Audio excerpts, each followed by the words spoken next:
সচিবালয় হলো একটা নির্বাহী জায়গা। এখানে রাজনৈতিক দলের শীর্ষ বৈঠক হবে, শীর্ষ ফোরামের বৈঠক হবে, এটা অতীত রেকর্ড আমাদের জানা নেই। আমার দলের মতো হলে গণতন্ত্র, নাইলে আমি স্বৈরতন্ত্র। শুনতেছি বিএনপি সচিবালয়ে প্রধানমন্ত্রীর কার্যালয়ে স্ট্যান্ডিং কমিটির মিটিংয়ে বসছেন, এখনো কাকে প্রার্থী দেবেন আমরা বা জাতি জানতে পারে নাই।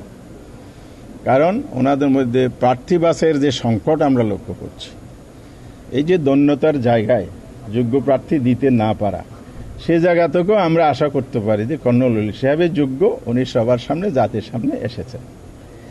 আর একটা বিষয় আমরা প্রতিবাদও করতে চাই, সচিবালয় হলো একটা নির্বাহী জায়গা। এখানে রাজনৈতিক দলের শীর্ষ বৈঠক হবে, শীর্ষ ফোরামের বৈঠক হবে, এটা অতীত রেকর্ড আমাদের জানা নেই। তো এই যে কাজটি ওনারা করছেন, তাহলে ওনারা গণতন্ত্রকে কিভাবে দেখেন?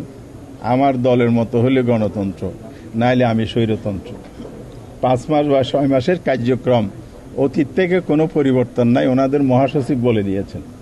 তা আমাদের আর নতুন করে বক্তব্য দরকার নেই। মহাসচিবের বক্তব্য, ফখরুল সাহেব যেটা বক্তব্য দিয়েছেন, মাননীয় মন্ত্রী, দলের মহাসচিব, এটাই জাতি জেনে গেছে।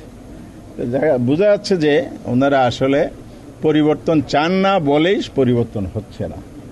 পরিবর্তন যদি ওনারা চাইতেন, তাহলে সংসদের প্রথম শপথের দিন ওনারা সাংবিধানিক পরিষদের, সংস্কার পরিষদের শপথ দিতেন, অধিবেশন ডাকতেন, এর মধ্যে এটা সংস্কারের মধ্যে গণভোটের রায়টা বাস্তবায়ন হতো।